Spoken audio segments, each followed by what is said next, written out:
May mga bagay sa aklat ng pahayag na ikagugulat mo. Sinasabi sa atin ng Biblia ang tungkol sa tunay na pahayag. Isang nagliliyab na bundok na inihagis sa dagat, isang walang hanggang hukay na nabubuksan at naglalabas ng mga pinakakasuklam-suklam at malademonyong nilalang na maiisip mo. Isang hukbo ng mga balang na parang tao na humahabol sa sinuman na walang tatak ng Diyos sa kanilang mga noo. At narinig mo na ba ang tungkol sa mga anghel na nahulog, tama ba? Bueno, mayroong 4 na malademonyong anghel na pinalaya upang magdulot ng pagkawasak sa mundo. Pagkatapos mapanood ang video na ito, kailangan mong suriing mabuti ang iyong buhay at ang iyong relasyon sa Diyos dahil ang darating sa mundong ito ay nakakatakot kung wala ka kay Hesukristo. Ito ay isang paliwanag sa Biblia tungkol sa 7 paghuhukom ng mga trumpeta ng Diyos sa aklat ng pahayag. Ang 7 trumpeta. Nakakita ka na ba ng isang sipi sa banal na kasulatan sa Biblia na nagpahinto sa iyo at nag-isip, totoo ba ito? Ngayon syempre, ang Biblia ay totoo at lahat ng banal na kasulatan ay walang pagkakamali. At dahil diyan, nais kong tuklasin ang 7 paghuhukom ng mga trumpeta ng Diyos na inilarawan sa aklat ng pahayag. Ang Apokalipsis ngayon upang maipakita ang konteksto ng 7 paghuhukom ng trumpeta na ito ay magaganap sa panahon ng kapighatian pagkatapos ng pagdagit sa isang simbahan. Narito ang isang maikling buod ng bawat paghuhukom. Ang unang trumpeta ayon sa Biblia. Graniso at apoy na may halong dugo ay itinapon sa daigdig na nagdudulot ng pagkasira ng mga halaman at mga puno. Isang 3 ng mga puno sa mundo ay nasunog sa salot na ito at lahat ng damo ay natupok. Para sa pangalawang trumpeta, isang malaking nagliliyab na bundok ang itinapon sa dagat na nagresulta sa pagkamatay ng 3 bahagi ng mga nilalang sa dagat at pagkawasak ng mga barko. Isang 3 bahagi ng dagat ay naging dugo. Isang 3 bahagi ng mga barko ang lumubog. Isang 3 ng buhay sa karagatan ang namamatay. Ang 3 trumpeta, makakakita ka ng isang malaking bituin na nahuhulog mula sa langit at nilason nito ang 3 bahagi ng mga ilog at bukal na nagdudulot ng pagkamatay ng marami. Ang bituin na ito ay tinatawag na wormwood. Para sa 4 na trumpeta, makikita ng lupa ang 3 bahagi ng araw, buwan at mga bituin na tinamaan na nagre-resulta sa pagdidilim ng 3 bahagi ng araw at gabi. Ang 5, 6 at 7 trumpeta ay tinutukoy bilang 3 kapighatian. Para sa 5 trumpeta, isang bagay na tunay, isang nakakatakot na pangyayari ang pinakawalan ayon sa Biblia, isang hukay na walang hanggan ang nabuksan na nagpapakawala ng mga malademonyong balang na nagpapahirap sa mga walang tatak ng Diyos sa kanilang mga noo. Ang 6 na trumpeta ang siyang pagpapakilala ng 4 na malademonyong mersenaryo. 4 na anghel ang pinakawalan upang patayin ang isang bahagi ng sangkatauhan gamit ang isang hukbo ng 200 milyong mga ngabayo na magre-resulta sa matinding pagkawasak at kamatayan. Ngayon, ang 7 at pangwakas na trumpeta ay nagpapahayag ng pagdating ng kaharian ng Diyos at ang paghuhukom sa mga bansa.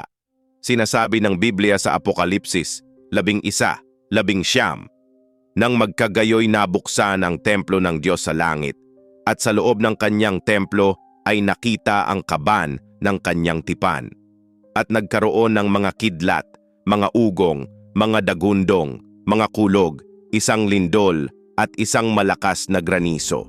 Ngayon, sandali, nais kong tumuon sa Apokalipsis Kabanata 9 at sa 5 trumpeta. Ayon sa siping ito, isang bituin ang nahuhulog mula sa langit at binubuksan ang hukay na walang hanggan na naglalabas ng isang malaking ulap ng usok na humaharang sa araw at nagpaparumi sa hangin. Guni-gunihin na magising ka isang araw at matuklasan na ang sikat ng araw at ang hangin ay dumilim na.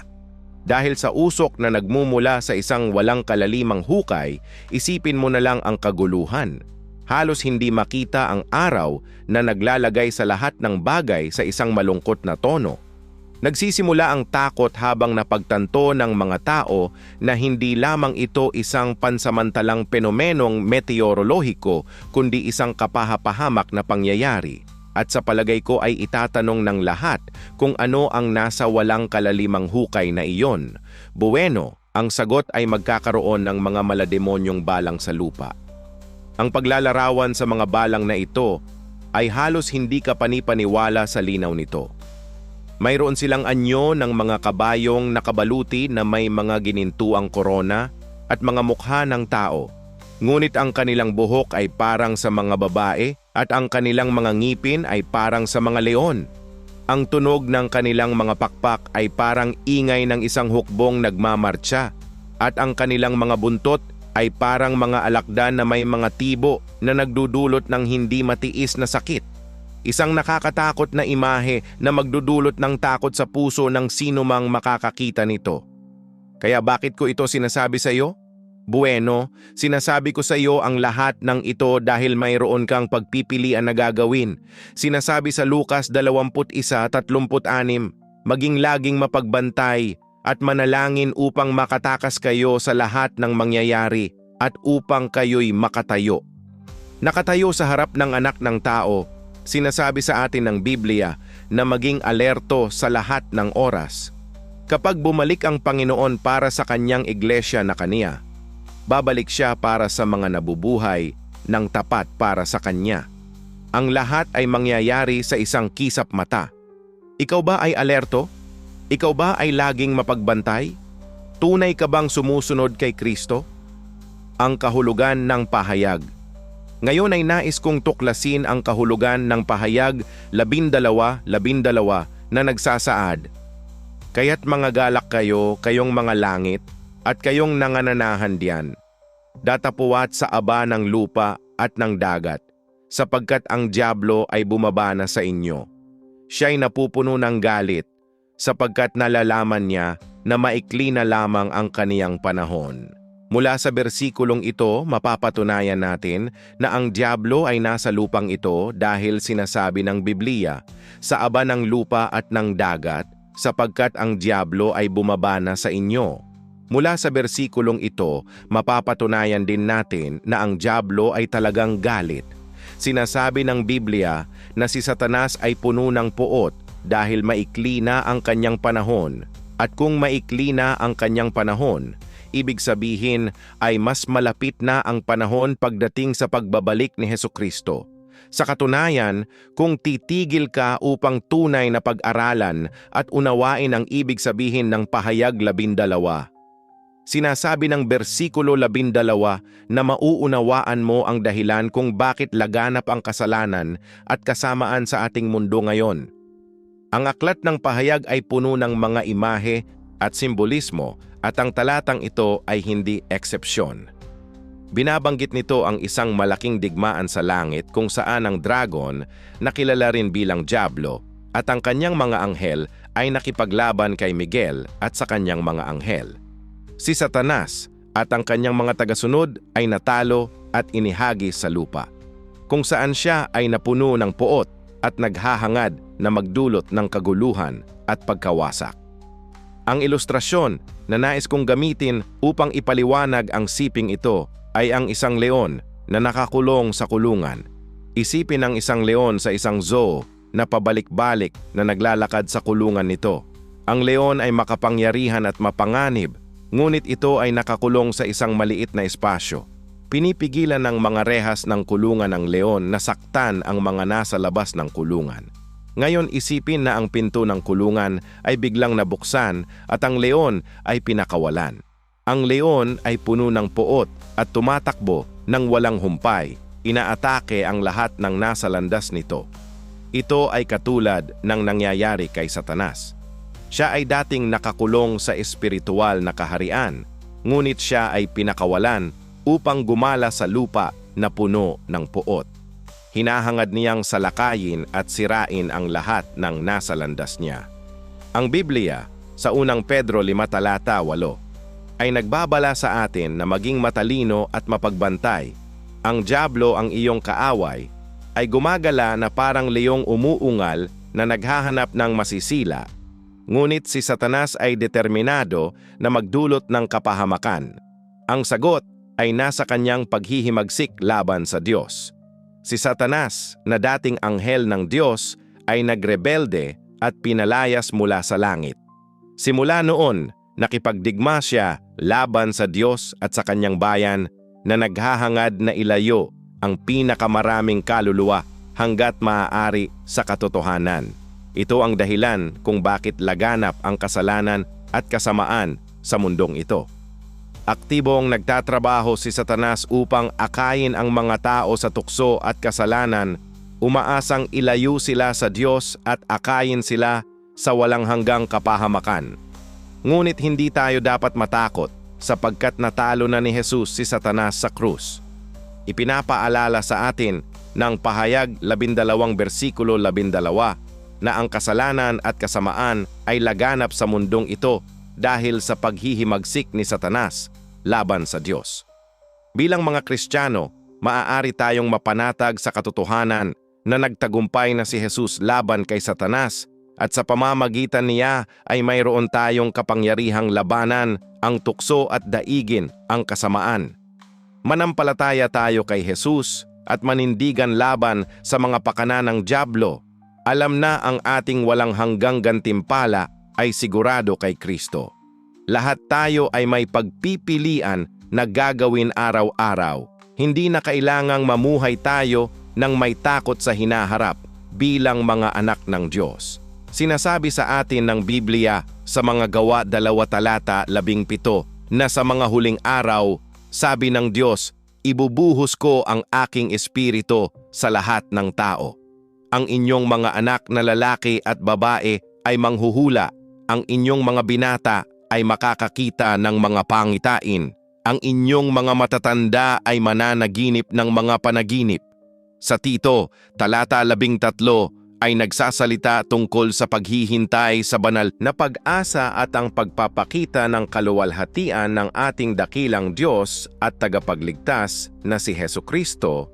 Ngunit mayroon tayong mapalad na pag-asa. Ang pagbabalik ng ating Panginoong Hesukristo.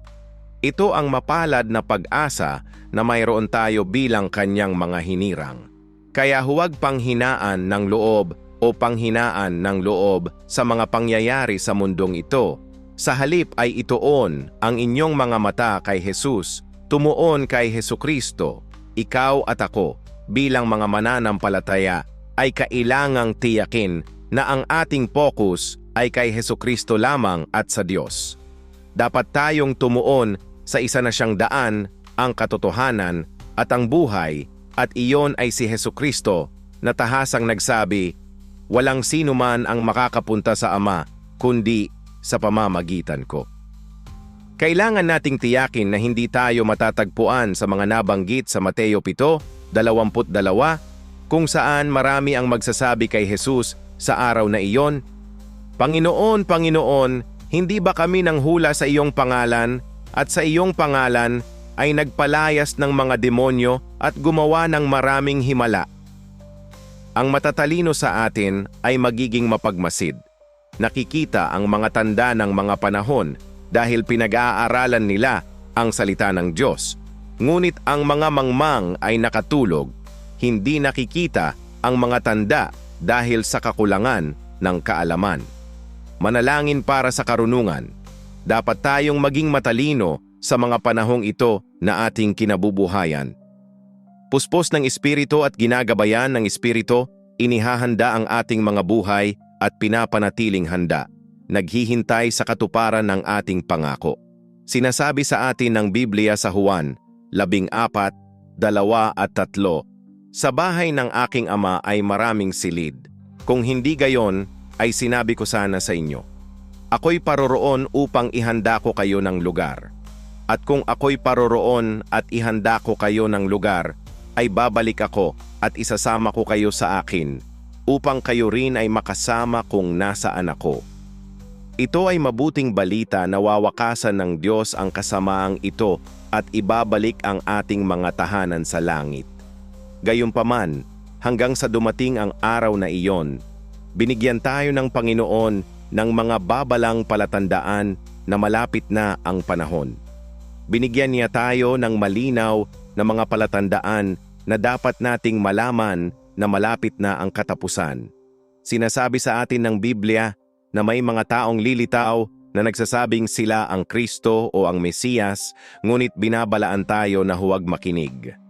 Kaya sa halip na ituon ang iyong oras at lakas sa isang checklist ng lahat ng mga palatandaan ng panahon, hinihikayat kita na ituon ang iyong oras at lakas sa paghahanap sa Diyos.